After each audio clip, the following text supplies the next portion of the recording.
Okay, hello everyone. Good day, good morning in the US, good afternoon here from Europe, and maybe good evening in some parts of the continent. So, thank you so much. My name is Ray Valenzuela, an international librarian and the International Marketing Associate at Library Juice. Thank you for joining us today. Today's webinar is on building competencies across multi-generational library workforce. And we're joined by two dynamic library leaders in Europe, Katarina Isberg and Judith Gerenscher. So this is really going to be an exciting discussion today. I'm really looking forward to it. But before we get started, I just wanted to have a few notes here to share. So please allow me to say a few things about the Library Juice, which is the reason why we're having this event today. So Library Juice has three main arms. Library Juice Connections. This is, as I mentioned, brings us together today. The Library Juice Connections is the platform of the Library Juice arms that creates space and opportunities for LIS community to build connection and ask big questions about what it means to be in our field today and what are going on and what's worth discussing. So we worked with the Library Juice Press to invite authors and Library Juice Academy to hear from instructors, and we also hold topical conversations like the one we're having today. If you wanted to know more about the events that has been done in the past, you can visit the website libraryjuiceconnections.org. And Library Juice Academy is the other arm, which is an online professional development platform for librarians, paraprofessionals, archivists, and everyone on the spectrum of LIS, offering courses that run for 4 to 6 weeks. This is taught asynchronously via Moodle, and LJA offers certificate courses as well as a la carte options. So if you wanted to learn more about the great courses coming up, you can check at the libraryjuiceacademy.com. And lastly, the Library Juice Press. So Library Juice Press publishes books and journals that focus on critical angles of LIS. You can find more about upcoming and currently available books at the website litwinbooks.com. LJP is an imprint of Litwin Books, and you can find the books and information from litwinbooks.com. So I guess I'm almost there. Before I turn over the floor to our guest speakers, just a few notes and I wanted to share. So this meeting is recorded and can be viewed later from Library Juice Connections past events section. So now let's turn to the heart of today's discussion. Well, I propose this webinar cognizant of the fact that diversity of workforce continues to grow. For the first time in history, organizations are expected to have up to 5 generations in the workforce, and the 6th generation is anticipated soon. When we talk about multi-generational workforce, the discussion extends beyond generational identity to encompass leadership, management, and organizational dynamics. Building competencies in such diverse teams is essential not only for strengthening team cohesion, but also for enhancing organizational resilience to ensure institutional effectiveness. I think the one who could discuss this better are our speakers. So allow me to introduce our first speaker. Our first speaker is Katarina Isberg. She's working as a library director at Lund Public Libraries since 2022 and also currently serves as vice president of the Swedish Library Association. She's active in IFLA and part of the Public Libraries 2030 Lighthouse Libraries Network. Katarina works to develop library services as part of the democratic infrastructure, connecting local efforts with broader initiatives. She focuses on innovation, inclusion, and workplace resilience to meet evolving community needs. Since 2022, Katarina has served on the Swedish Library Association's governing board, becoming vice president in 2025, has held various roles within IFLA since 2011, including division chair and governing board member. Previously, Katarina was library director in Helsingborg City and also held positions in academic and pharmaceutical libraries. Katarina holds a degree in library information science since 1990. It is my pleasure to invite Katarina to take the floor. Katarina. Thank you very much. And I will start with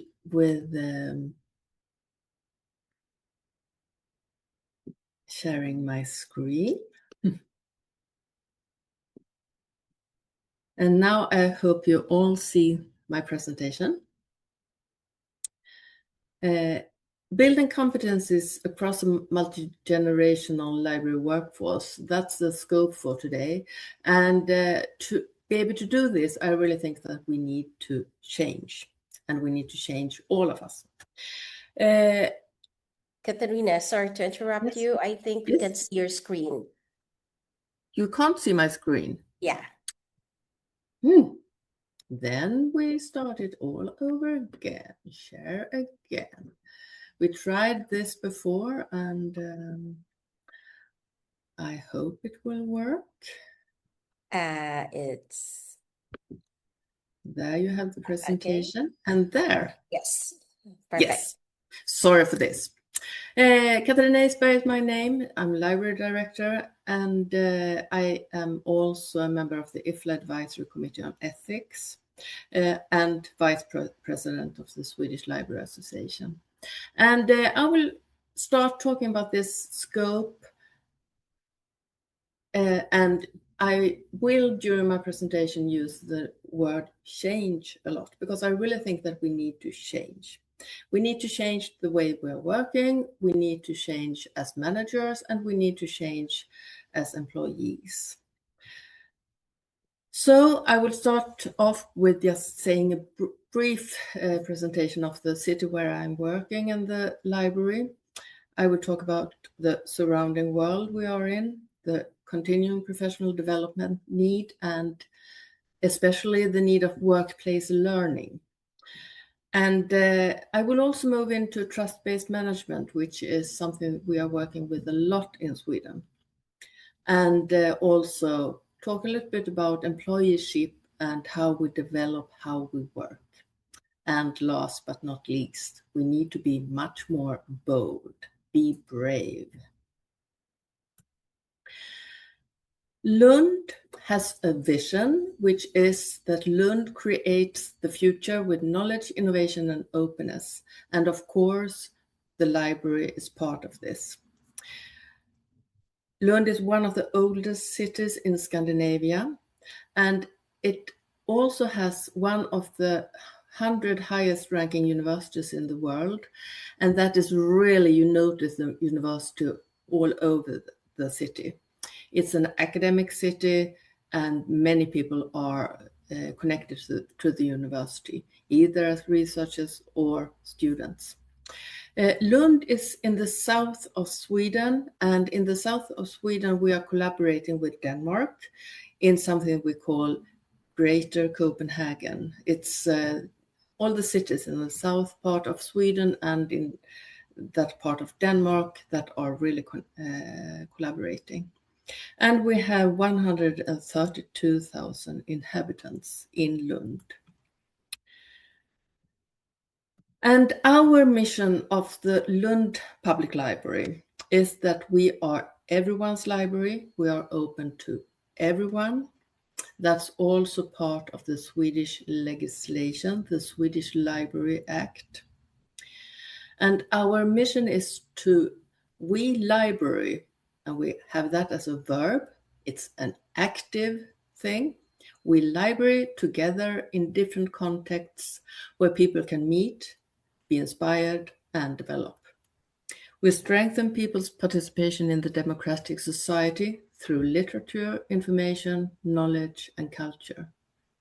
We are accessible to everyone, and we have a particular focus on prioritized target groups. And those are the target groups, those are also stated in the legislation in the Swedish Library Act. We are also focusing on contexts where we make the biggest difference. And sometimes that's not in the building, it might be outside the building. We strengthen the learning city Lund and build the future with knowledge, innovation, and openness. And there you find the vision of the city as the ending of our mission.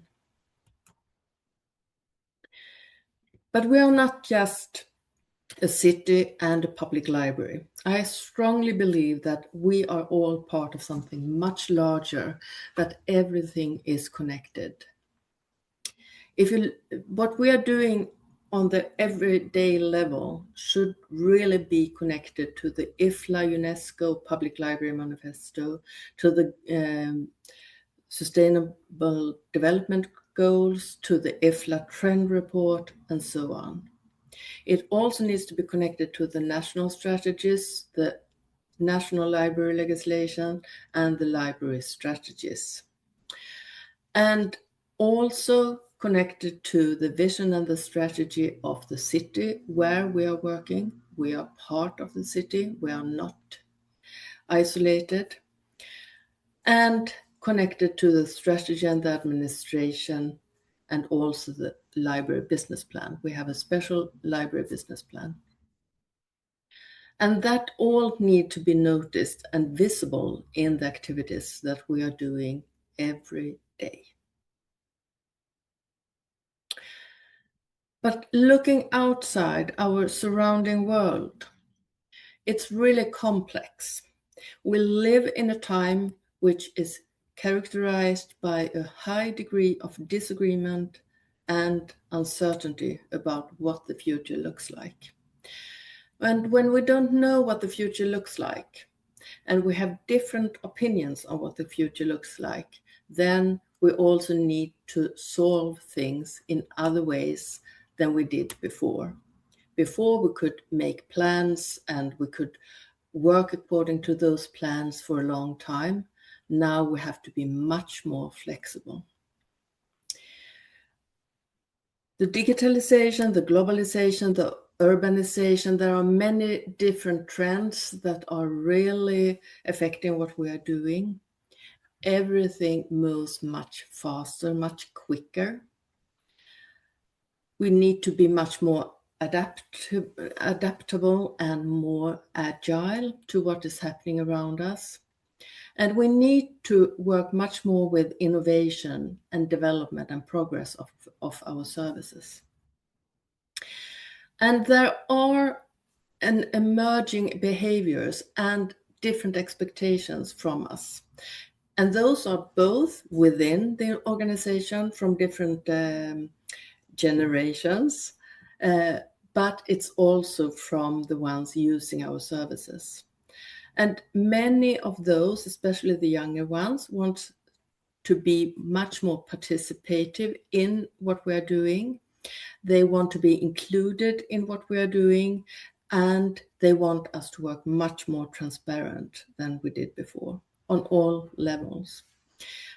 And sometimes I say that it's not about a generation, it's also about a mindset, because some of the older librarians might be much more agile and fast moving than some of the new ones. So it's both about the generation and also about the mindset.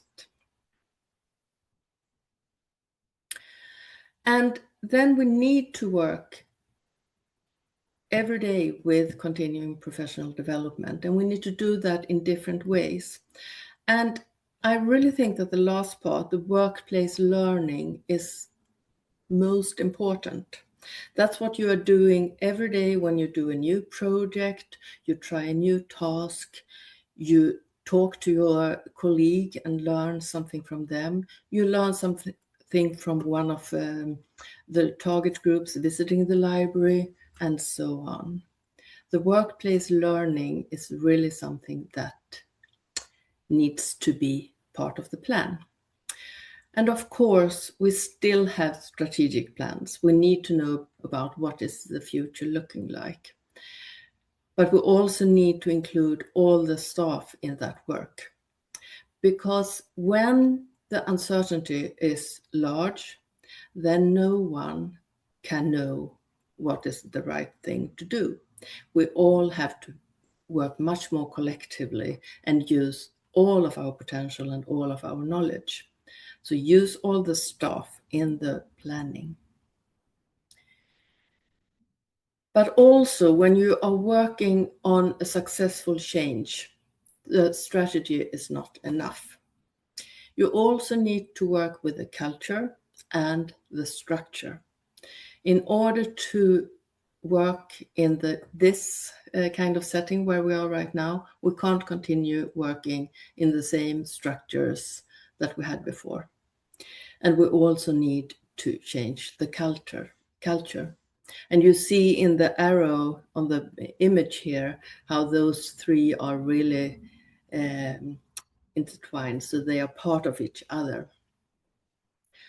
And culture is about the way we do things, our behaviors, our mindset. What's in Sweden, we usually say it's in the walls, and no, it's not in the walls, it's in our mind. But it's transferred. When someone starts working in a place, you really get part of the culture, and you also learn to adapt to the culture, but it can be changed. And the strategy is our vision and a shared picture of the future. It can't be so really in depth. You need to have it much more fluently and much more wide and overall. And the structure, that's our process, our organization, our project management, how we work in different working groups, and how we can make those much more agile and not so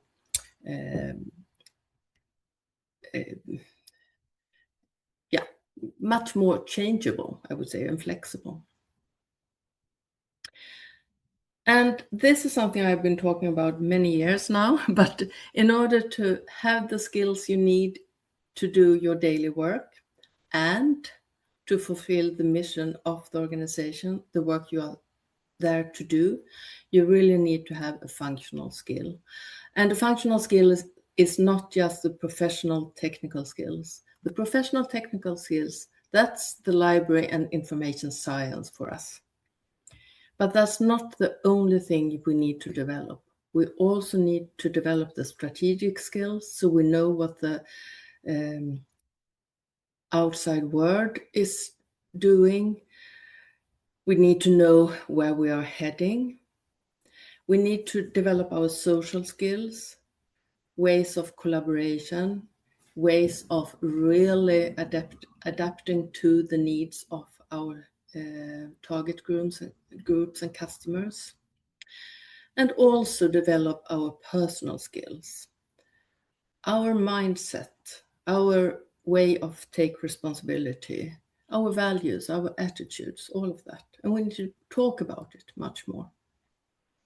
Because if we do all those four parts, then we have the functional skills needed in order to work across generations and with the expectations that you have on you.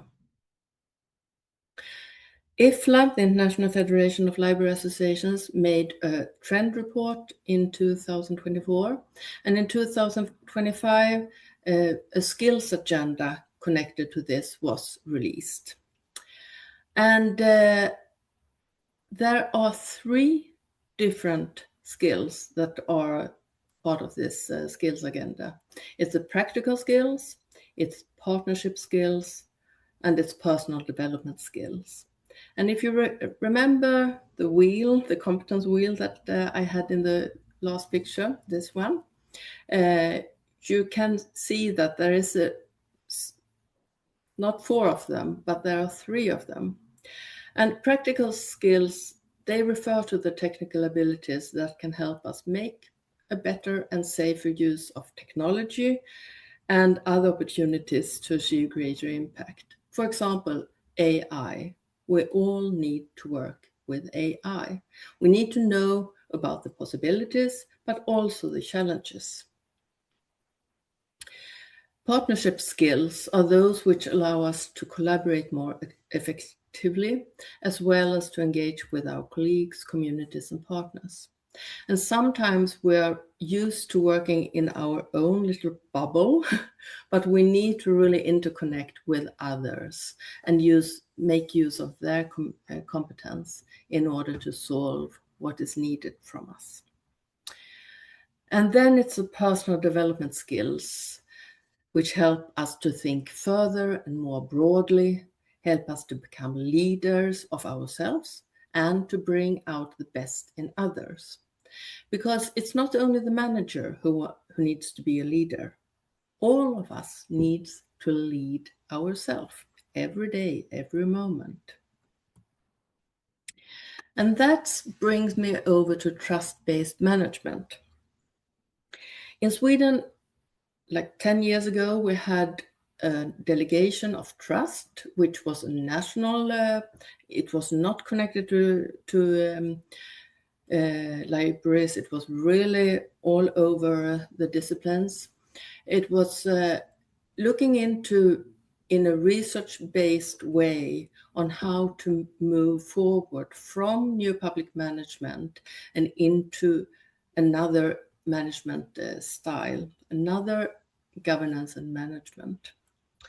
And trust-based management is defined as governance, culture, and working methods with a focus on the purpose of the business and the citizens' needs, where each decision level actively works to stimulate collaboration and a holistic perspective, build trusting relationships, and ensure that the employee can, wants, and dares to help the citizen.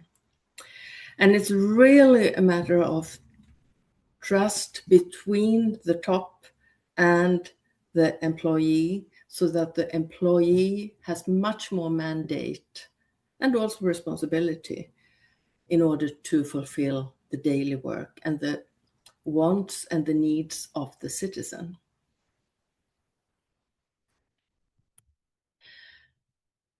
And this is built on dialogue. For example, we don't write, in my library, we don't write any yearly report.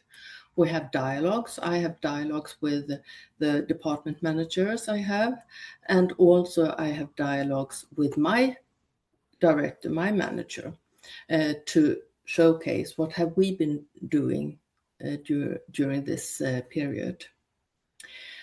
We share knowledge and skills much more, and we have a focus on knowledge. And we try to open up for participation, influence, and responsibility on all levels. And that also means removing some power from the managers to the staff and to the citizens. Really use the creativity of the employees. The manager doesn't know the best.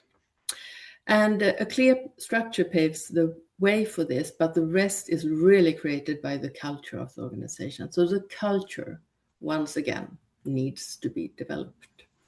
And the Swedish Delegation of Trust, they pinpointed some guiding principles: trust and have a positive expectations, focus on the citizen, their experience and knowledge, understand what is needed, a comprehensive and holistic view that everyone, all staff, take responsibility on a holistic view, not only what they are supposed to do. Sometimes they might need to prioritize their colleagues' work instead of their own. Give space for action, delegate powers and mandate, and welcome co-decisions. And sometimes that's easier to do from the manager to the staff than between staff. I could talk a long time about this. Support also is needed, of course, but the thing is that here in this, the guiding principle is that the support should be as close to the core business as possible. And then, of course, knowledge, reward continuous learning, and openness, share information, welcome dissent, and respect criticism. So, to move us forward, all employees need to have a focus on the needs of those we are there for, prioritize and set clear goals, learn from each other, test new ways of working, and try new solutions. And in order to do that, we need to develop how we work.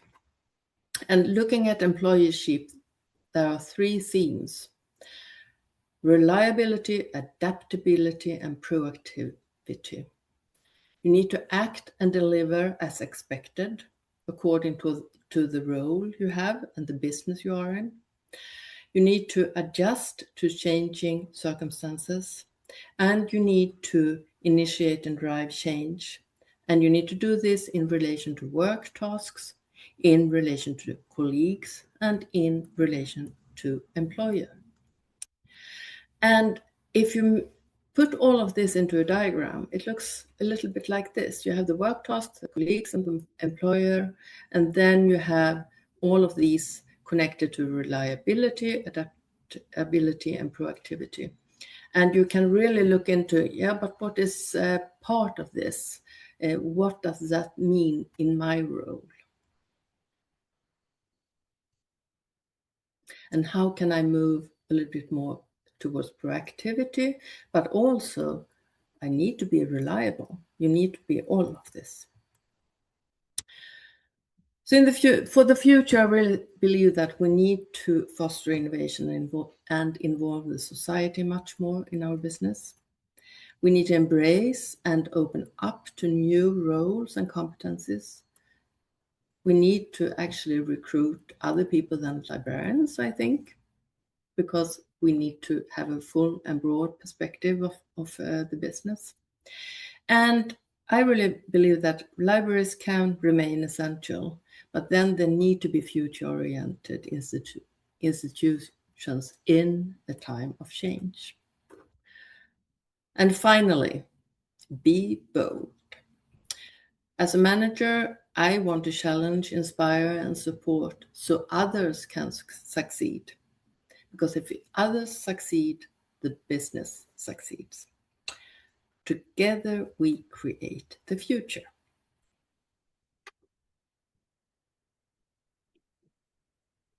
Thank you so much, Katharina, for such an insightful presentation. Well, ultimately, building a future-ready library workforce means aligning with culture, and trust is an essential element. These are some of the key points I really noted. So I like the fact the words "we library." So library is not a verb; it's dynamic. It's really interesting. So yeah, thank you so much for those insights, and we'll get back to you later for the Q&A for a further discussion. Well, this is something we will continue to explore in the next presentation. And let me just proceed with to our next speaker. I am not sure if the photo comes in, but well, anyway, I'll introduce our next speaker. So our next speaker is Judith Geringer, is a Hungarian librarian and cultural diplomat, serving as Senior Strategic and International Relations Officer at the Hungarian National Museum and President of the Association of Hungarian Librarians. She previously held leadership roles, including Deputy Director General of the National National Library, and is recognized internationally for advancing library development, professional collaboration, and cultural diplomacy through IFLA and other networks. So now I give the floor to our second speaker, Judith Keresher. Judith. Thank you very much, and thank you very much for the invitation. I am sharing my presentation.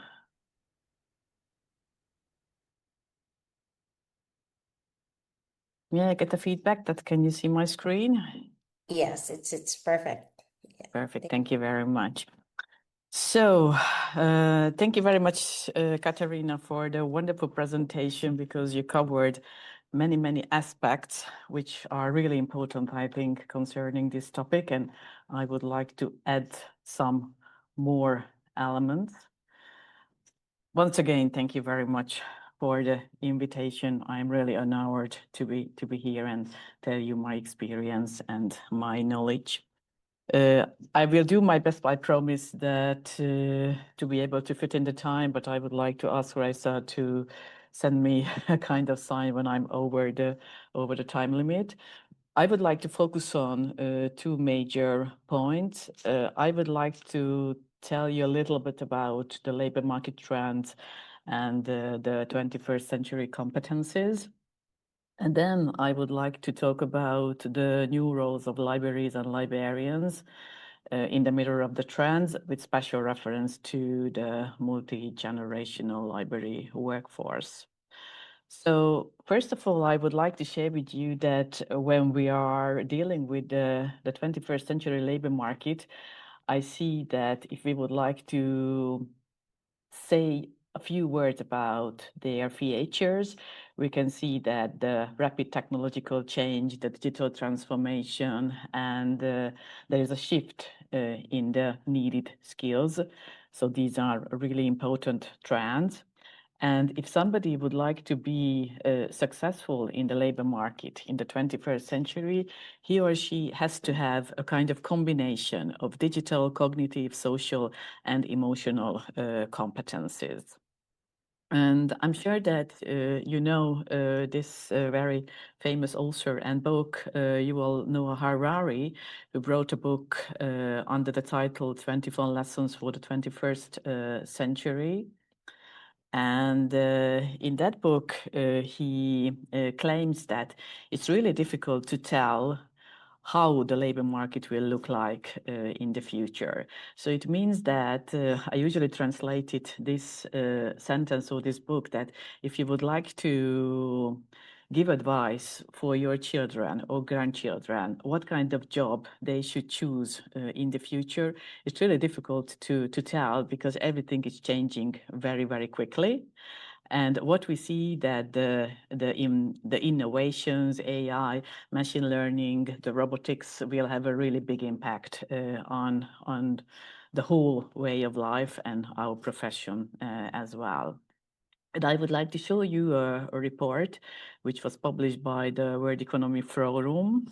And in that report, you can find two really interesting lists, which are about the competencies which are needed at present, I mean in 2025, and in the near future.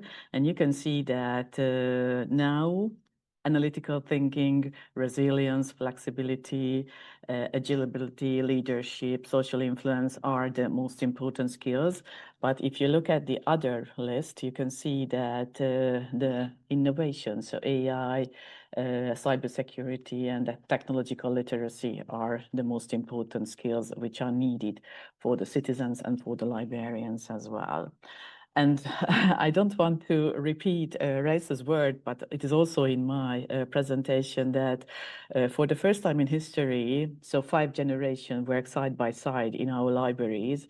So we can see different experiences, different expectations, different way of learning, communicating, and their adaptation to change. And I asked for help concerning ChatGPT to produce a picture about the generations. So you can see that not 5 generations, honestly speaking, because we have one more. So 6 generations are living together and working together. We know that the beta generation is really small, but we have to deal with 6 generations, honestly speaking. And it's important to see their motivations, their interests, what are important for them. So when we are talking about the labor market, we have to deal with these 5 generations and take into considerations all their needs. And then I would like to ask a question. So how do we manage these differences concerning the generations? How we turn them into a strategic advantage?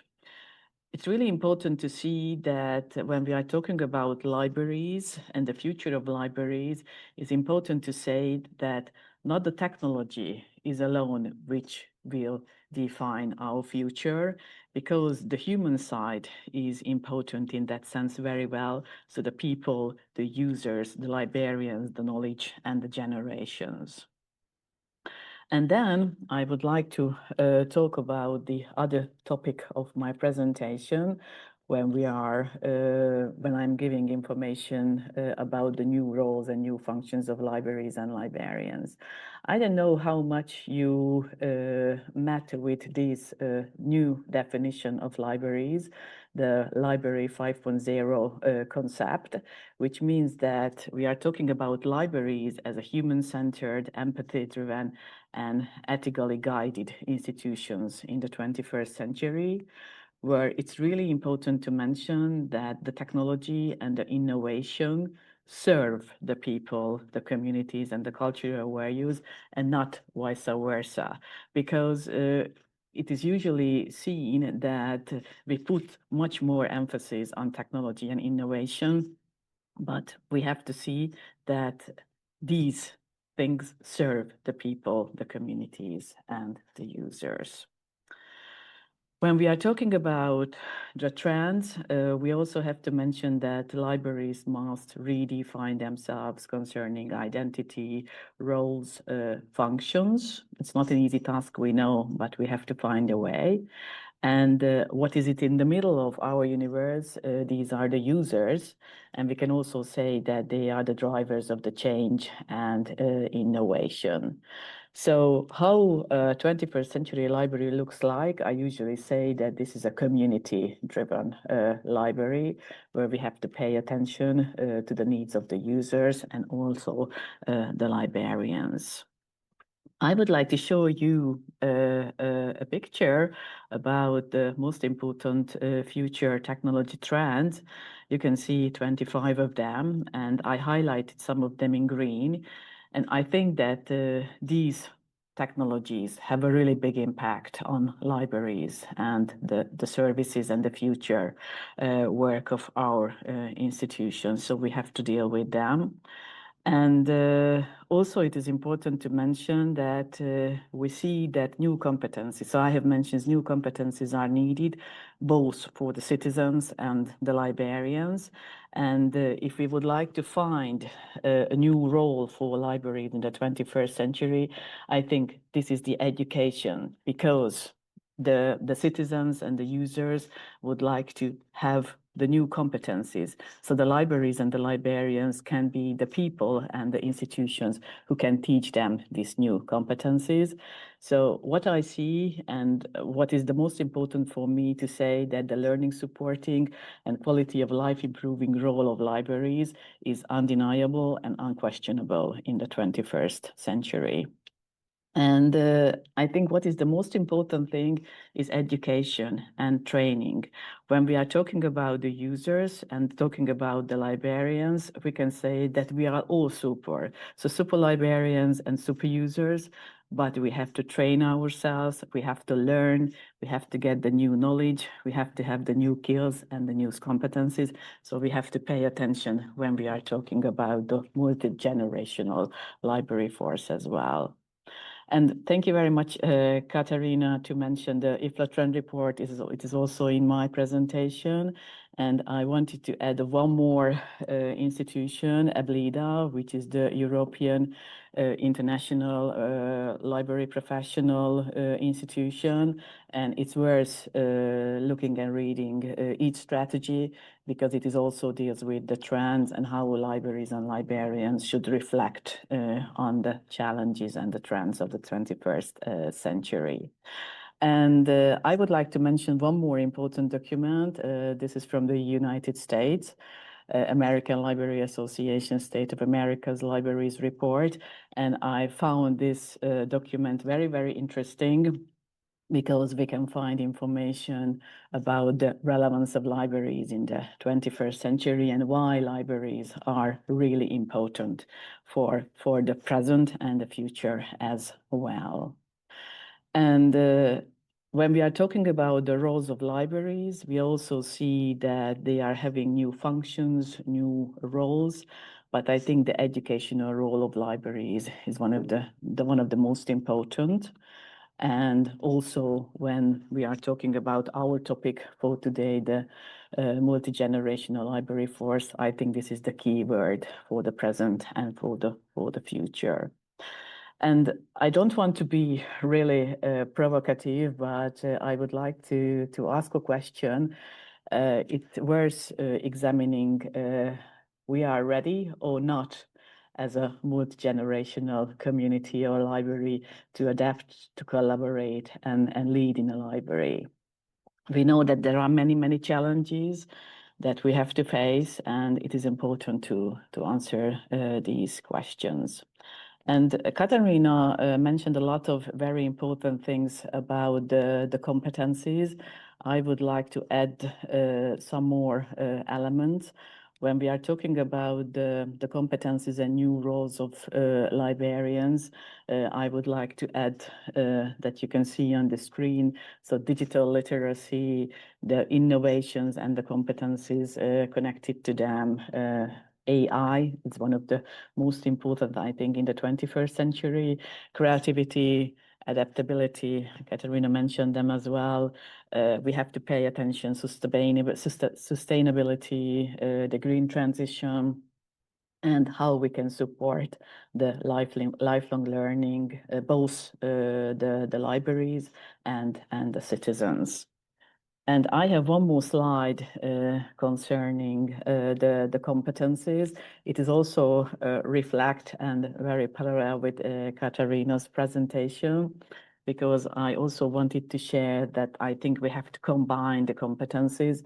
It means that digital skills, the human skills, the social competencies, adaptability, the learning capacity, and the strategic thinking are really important when we are talking about the key competencies of the present and the future. And what I see that the competencies of the future are not only technological, they are deeply human, and we have to pay attention and deal with this issue in our libraries. And I would like to add one more interesting topic when we are talking about the name of our profession. I think that librarians will be forever, or I do hope that we will live forever. I mean, our profession. But you can also see with the help of my slides that we are doing many, many more tasks, roles, and functions during our daily life, because we are working as a digital mentor, a technology coach, a learning supporting specialist, an innovation catalyst, data protection and information ethic advisor. So these are really new fields, and we have to be competent. So we have to learn these areas and these fields. So once again, education and training, it's really important. And also, it is very significant for the users to teach them these new skills. So when we speak about generations, we often focus on the differences, but I would like to suggest a different perspective. I think it's not a good idea to see a gap between the generations, but complementarity. It's a very, very important word and way of thinking about the differences and the multi-generational workforce. So if we look at the elder generation, experience means that they bring stability, institutional memory, and depth. And the younger generations bring speed, digital fluency, and new perspectives. So what I see, experience without innovation can lead to a stagnation, and innovation without experience can lead to fragmentation. And I think a future-ready organization needs both. And with the help of the AI, I generated some pictures. I know that the time is limited and we don't have opportunity to go into the details in that sense, but with the help of the video and also the presentation, you can see that we have to deal with leadership. I would like to add, because Katarina also mentioned that why it is really important. I would like to just add some more words and proposals. So the mentoring system, it's really important, fostering a supportive organizational culture and embedding continuous learning. These are really important because in that way we can be resilient, cooperative, and future ready. And I have another slide about building a future-ready library workforce. It's not only about developing new skills, but also about connecting generations and unlocking their combined strengths. So again, the skills and how we should, and which of them we should develop. And also, I would like to mention that libraries are defined by the collections alone, but by the people who create, share, and connect the knowledge every day. So our real challenge is to ensure that learning flows across generations, because that is what makes our organizations truly future ready. And I would like to add one more thing when we are talking about who is learning from whom. I think everybody should learn from everybody. So it has to have a lot of levels, and we have to teach, we have to give our knowledge, our experience, and all kinds of things that it is ours. And with the help of that, we can strengthen the relationship and have a very fantastic organization. And last but not least, hopefully I have some more minutes, I would like to tell you that I am representing the Association of Hungarian Librarians. At present, I am the president, and the multi-generational library workforce is really important for us. It means that in Hungary, we approach this topic or challenge as a strategic opportunity rather than a problem. And for example, our National Library Association has just published the new strategy for 2026-2030.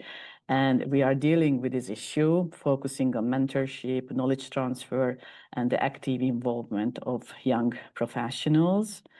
You can find our strategy on our website. It is only in Hungarian, but I'm thinking about that we will translate it into English as well. And you can see that we published not just a strategy, because we have a very important work plan for this year. And for example, these are the 5 strategic objectives. So professional advocacy and prestige, but you can see competence development and well-being of the librarians. It's really, really important for us. We would like to develop the competencies concerning the innovations and AI, but also membership and the next generation, and also how we can teach and have a connection between the different generations within the association is a really important area for us. And you can see that we published concrete actions for 2026. So, for example, the digital skills development program, the mentorship program, the mental health and burnout prevention, national campaigns and programs, awards, professional advocacy, and so on. So with the help of, we would like to have a very fantastic association. I mean, the number of the members is almost 3,000, and the generations gap, it's very wide. So we would like to help them and to connect them in all possible way. So what we would like to achieve by 2030, we would like to have a very visible and stable association. We would like to see the libraries as innovative libraries, stronger professional prestige concerning the association, respected, well-prepared librarians, and growing and active membership. And I would like to add one more thing. It was so I was very brave, so to say, because I saw a document produced by IFLA MLAS about the priorities of associations and how the associations should answer to the trends and challenges. And I compared this guide with our strategy. And I wrote an article about this. It is in Hungarian and it is going to be published, I think, next month. But it's very interesting to see how the international environment and the Hungarian environment could collaborate with each other. So last but not least, I would like to summarize my presentation. So we often speak about the future of libraries in terms of technology, but the real future of libraries lies in people, in how we connect generations, share knowledge, and learn from each other. Because a future-ready library, it's not built on collections alone, but built on communities, libraries, users that grows, adapts, and shape the future together. Thank you very much for your attention, and I'm really pleased to give this presentation to you. Thank you so much, Judith, for such an enriching information. Yeah, indeed, libraries are not built on digital silos of psychological safety, human-centered, participatory approach are equally important among others. You mentioned a lot, just like it's so enlightening for me, but yeah, I just can say a bit about it. And technology, as you mentioned, can streamline processes, but the effectiveness depends on how knowledge is transferred. It's the collaborative work of each other, which like we take as a strategic advantage, what we call as complementary roles, right? So, well, I think I should not be saying so much. We could give the floor to our participants. I think I have one question here. This is for Katerina. Katerina, I have a question here. Do you think that trust-based management is possible in countries that do not have strong unions and social welfare programs or sector-level collective agreements, or in countries that lack viable worker protection? Thank you for that question. Really interesting, because I really think that trust-based management is, you need to have a strong culture that is really built on some tradition of sharing and collaborating, and libraries usually are. So I think that we can together take small steps, and you can always, in all countries, I would say, take bits and pieces of it and take some steps. And maybe in 10 years, you have really stretched into a trust-based management. But always, but must be connected to the organization where you are and your surrounding world, your environment. Yeah, truly. Yeah, I think trust-based management is one of the new concepts I've learned recently. We were talking about multi-generational workforce. We talk about transformational leadership and social behaviors. But then trust-based management is actually very important, right? In the Philippines, actually, we don't have unions for our libraries, but we have associations, and the difference is that although it's not in Europe, and like the difference is that like going to the other continent, we have somehow embedded a trust-based management, having in our culture, having the values within the cultures. Like one of the core values that Filipinos were saying is like we built on trust. So I think it's cultural, it could be individual, it could be organizational, but like it grows, it can evolve. I think Judith has some key points as well to share. Yes, if it is possible, I just would like to share with you that when we are talking about the goals of libraries, or not just libraries, but the cultural sector. For example, in Hungary, we are in a very interesting situation now. Hopefully, you followed the weeks before. So there was an election in Hungary. And for example, what is happening now in the cultural sector, the associations which are responsible for the different areas, I mean, libraries, museums, archives, but other areas as well, we started to talk, we started to discuss the issues. We are preparing documents because it's really important that when the new government and the new ministry and the minister will be here, so we would like to give a document, and we would like to give him or her, a document that what we would like to achieve in the future. So what Katarina mentioned is really important. We have to go step by step. First, you start with your library, then the regional level, the national level, the international level. So I do hope that we can reach something, and we are having a lot of goals, and we would like to go for it. So hopefully it is going to be a successful future for the cultural sector in Hungary. Yeah, it's really kind of harmonizing it, like from the local practices to the global ones, which I'm not so sure if we have other participants who wants to was interested to ask a question. But if not, like I just wanted to connect with your response, you did that, like there's kind of harmonization. But I'm in my 5 years of work in Europe, specifically in Czech Republic, like I see that like there's a little bit of a difference in cultural um in Central Europe, in Scandinavia, and in other places. So my question is like, how can European libraries reconcile multi-generational management strategies given kind of, if it exists, the cultural split between different regions in Europe? I would love to leave both of you this question. Collaboration, I think, is the key word. So on all kinds of levels. So we know that. Oh, sorry, Katarina. May I start?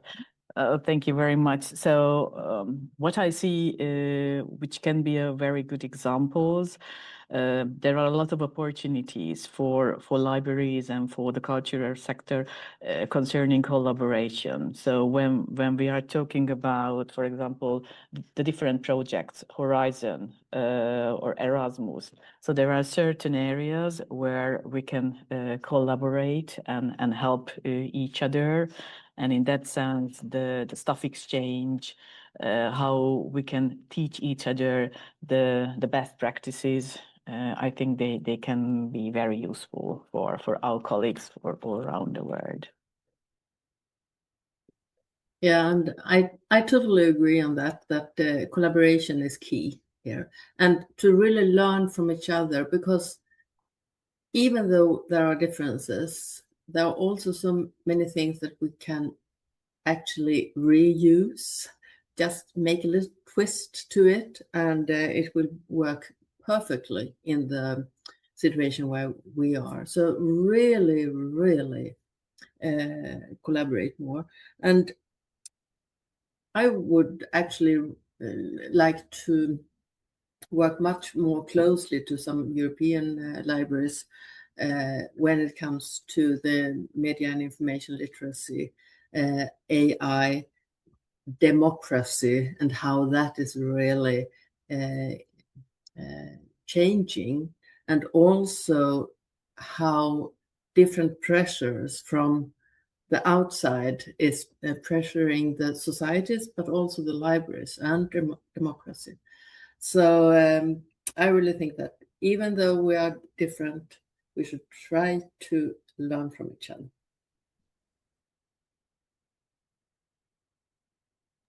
Yeah, that's really true, right? Like I think I would borrow the words, the question of Judith, and transform it into one insight that I learned here is that we can manage these differences or diversities and put it into our strategic advantage. So I'm looking into, there's one more question here. So from Catherine Klein, her question is like, I teach aspiring librarians. What advice would you give to master's programs in shifting our courses to prepare librarians for leadership in changing library institutions? If I may start on that one, I would say to focus on you have to love people. You have to love to work with people. When I started the library and information science education in 1999, they said, if you are here because you love books, then it's wrong. You should be here because you love people. But still, we actually have some challenges with how do we get people to really work with people? How can we get the staff to love being out in the library and love it when the library is full with citizens and participants in different programs, and not see it as, oh no, I get tired or it's difficult. So really love people. Yes, it is a really important key word. And what came to my mind, it is connected to the question and also a little bit not, but I would like to also mention that I know it's very different from country to country, but for example, in Hungary, it's a real challenge how we can convince the young generation they would like to be or not would like to be a librarian, because there are a lot of stereotypes concerning our profession. So for example, in the case of the Association of Hungarian Librarians, I'm fighting against this, that it is the most wonderful profession of the whole world, I think. So to be a librarian, this is the best job. And I would like to convince all the young people that it's worth choosing this profession, because it's not a job, it's a real profession and a real mission. So when we are teaching, I think it's really important to concentrate on the young generation. And also when we are talking about the adults, education and training, and the regular education and training is important to open their eyes, to teach them the best practices, not just from the national side, but the international side, because they can develop themselves in a very excellent way. Thank you. Oh, thank you so much, Katharina. And you did, yeah, it's indeed like um to be a librarian, there's always an element of passion in it, right? It's a mission. It's more than just a job. It's really something you need to love. Like if you wanted to do storytelling, you really need to engage with a group, or when you're engaged with technology, it's actually human interaction, technology, and information. So it's always enlightening. I don't know. I think we could still accept one more question if there is something that everyone wants to know here. I was looking at the fact that we have very diverse group and we talked about collaboration. So I just have one question out of curiosity, thinking for a fact that we've mentioned about Erasmus and other programs, it could be a collaborative platform later. So what do you think? Can you tell us more specifically, and this is probably more interesting for those who are outside Europe, like what are the role of EU initiatives, like as you've mentioned, Erasmus, Horizon Europe, that can play in supporting mentorship that could strengthen our intergenerational. I wanted to go back to our topic to strengthen our intergenerational, multi-generational collaboration.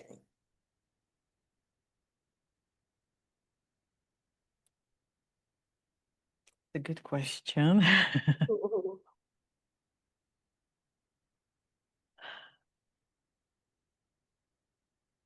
I know in Erasmus, ELTE or the association has been involved even with Thailand and And yeah, those kind of projects, right.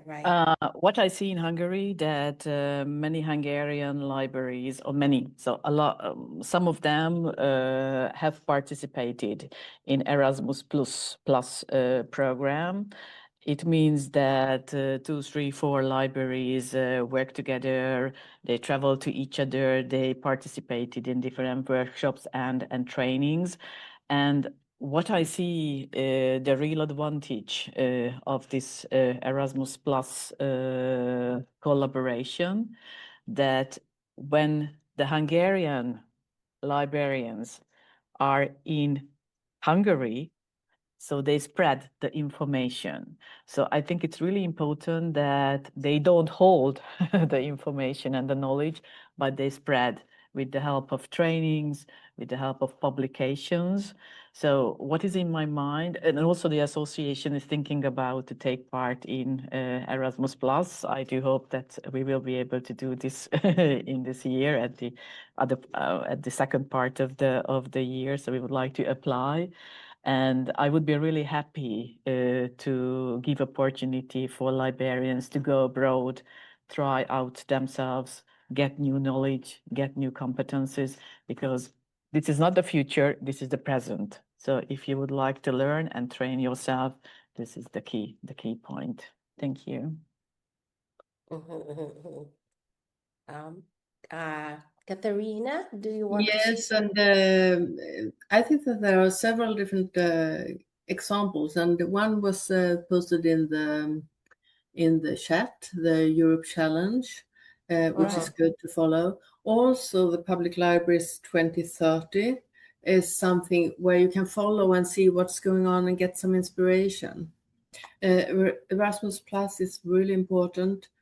EBLIDA, the European Library Association, and also IFLA, the different sections in IFLA, and get involved. That is really my take on this, because when you get involved, you start working actively. It gives you so much back to your workplace, and you grow as a person as well, and you learn about other countries and how libraries are in other countries and what is important. And may I add one more thing? It just came to my mind that if you are interested in the situation of European libraries and policy and collaboration, it's worth looking at. There is going to be a report which is going to be published very soon. This is the OMC report, the Open Method Collaboration, and it's a fantastic collaboration. The EU member states could delegate a member to this group, and they worked, I think, for 2 years, examined the situation of libraries in Europe, and the report is going to be published very soon. So it is a fantastic publication, and you can get information on what is happening in Europe and in the European libraries. Thank you. Thank you so much, Judith. Yeah, we are looking forward to that report. Yeah, and I'd like to thank Jenna for sharing about the Europe Challenge. Thank you so much, Jenna. So I think if there are no other questions here, we could conclude our discussion today. But any final words from Judith and Katerina? Any final words? I just would like to thank you once again for the invitation. I'm really pleased that we could talk about a really important topic. And also, I was thinking about, when I was preparing for the presentation, I was thinking about that I will bring this topic and this presentation for my Hungarian colleagues. So I'm going to translate it into Hungarian, and I will give them this information as well. Oh, that's wonderful. Yeah. Thank you very much for the invitation. And I really would like to ask all of you, just be brave, take one step and try something new. Try something that really gives something for your community. And be proud of yourself. Being a librarian is the most Yeah. important thing in the whole world. Yes. Yeah. Thank you so much for both of you for such an inspiring message. Be brave, love people. So, thank you so much, everyone, for joining today's webinar. Have a wonderful day to all.